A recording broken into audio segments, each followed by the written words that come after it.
Hey everyone, Gaijin Goomba here. So almost 1 month ago, Undertale finally released for the PS4, bringing with it 30 new trophies, a new PS4 theme with an accompanying new song from Toby Fox himself, brand new thematic borders to make up for the aspect ratio difference, and lastly you can finally play this game officially in Japanese, and it's about time too. With all the different nods to anime and Japanese in-jokes, I was surprised Undertale didn't release with a Japanese translation. But nevertheless, 8-4 took on the role to officially localize the game, but something happened. Something I don't think anyone expected. During the E3 announcement trailer, one singular word within the official Japanese localization made Undertale fans in Japan completely lose their frickin' minds. Oida. I have never in my life seen such a public outrage at a localization change. For months, Japanese fans voiced their confusion and frustration over this word choice. But why? What the heck does oida mean, and honestly, why should we care? Well, here's the fun thing about Japanese. Depending on where you are and who you're talking to, your vocabulary will drastically change. These are called honorifics. Words like miru or to look becomes goran ni naru, kuru or to come becomes irasharu. But no honorific is more dictated by status and situations than pronouns. The word for I, for example, can be expressed by saying watashi, watakushi, boku, ore, and a couple others. You, on the other hand, can be expressed by saying anata, anta, kimi, or omae. While textbooks teach the default I and you as watashi and anata, the words that you use in actual conversation are completely dictated by not only who you're talking to, but the kind of person that you are. A tough guy would use ore or omae, while a softer guy would say boku and kimi. Finally, if you wanted to be super professional, you could just call yourself watakushi, and you wouldn't even say you. You would just refer to people by their last name. Now, going back to the official translation of Undertale, Sans refers to himself as Oida. While this looks like a simple perversion of Ore, using the word Oida tends to make one sound like a backwoods bumpkin farmer. And yeah, that's not quite what Sans is about. And like I said before, the Japanese fandom of Undertale went absolutely nuts pointing out the absurdities of Sans' choice of pronouns. On one side, tons of posts were dedicated to Sans' rural rebranding, while the other had Sans conflicting with himself whether to use the more defined ore or casual boku, and in my honest opinion, either boku or ore would have worked. But nope, we got oida. So in the wake of the oida shock as it was hashtagged and the release of the game, I was incredibly curious to see what else might have changed either with the characters or the story.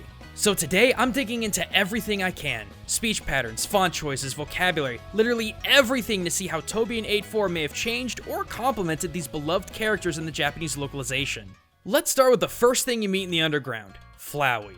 From the very moment you meet him to the very end when you have the chance to kill him or spare him, Flowey speaks with Boku for I and Kimi for you, which is very appropriate as Flowey masks his devious plans and murderous intentions with a happy-go-lucky visage. But on a few occasions, when you really make him mad, Flowey does refer to Frisk as omae, the blunt, hard, masculine form of you. Though, strangely when using these words, it's written in katakana instead of hiragana or kanji.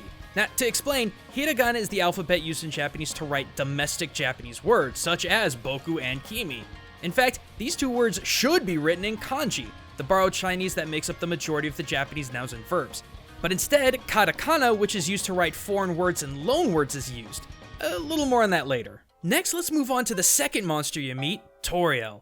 Now, in-game, Toriel is defined by two very important characteristics. Her properness as royalty, and her feminine kindness as a mother.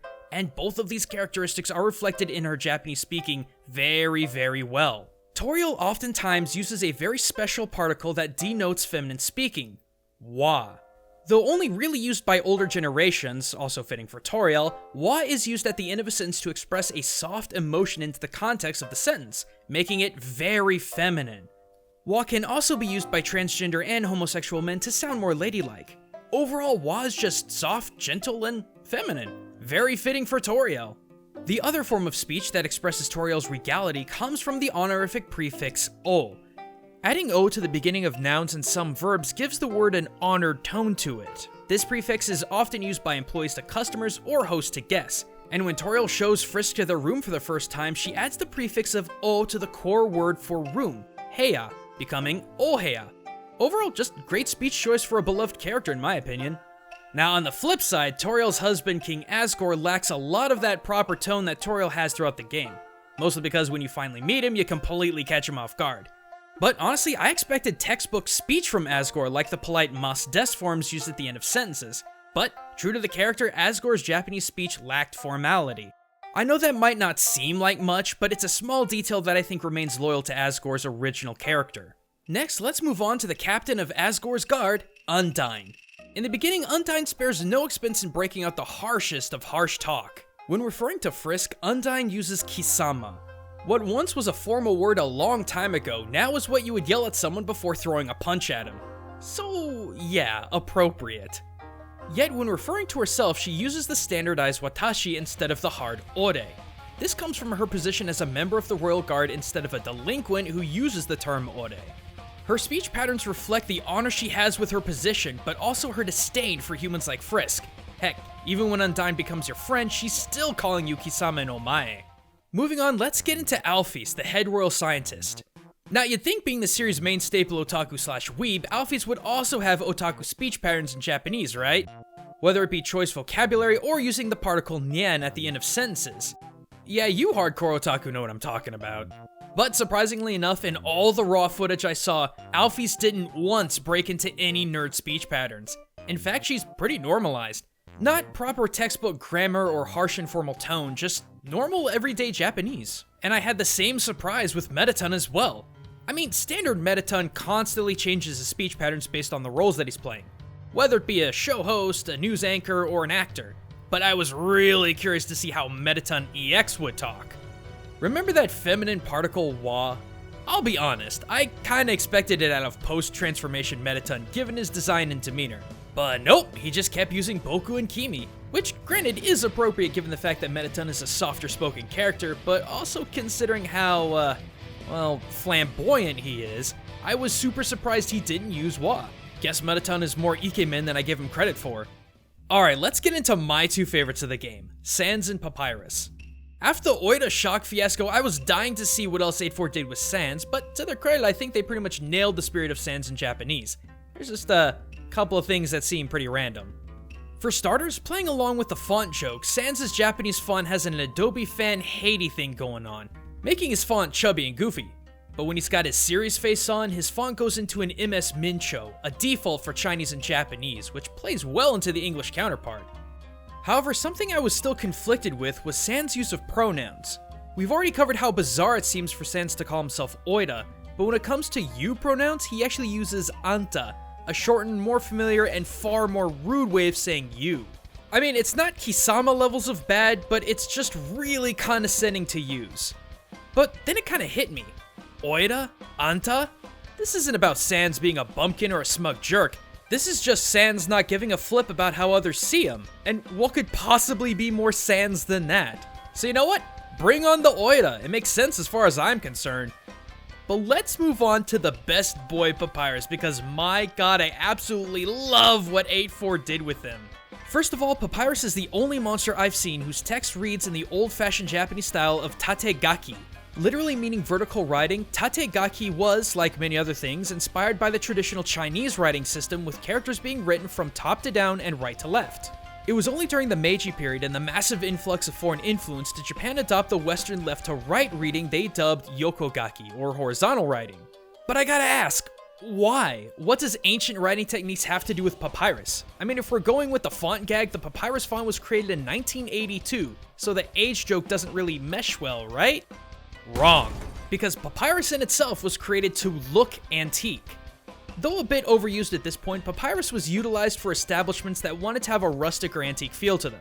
Churches, coffee shops, anything that denotes an ancient style often uses Papyrus due to its aged appearance. So yeah, in retrospect, Papyrus using an extremely old form of Japanese writing absolutely makes sense. But that's just for starters.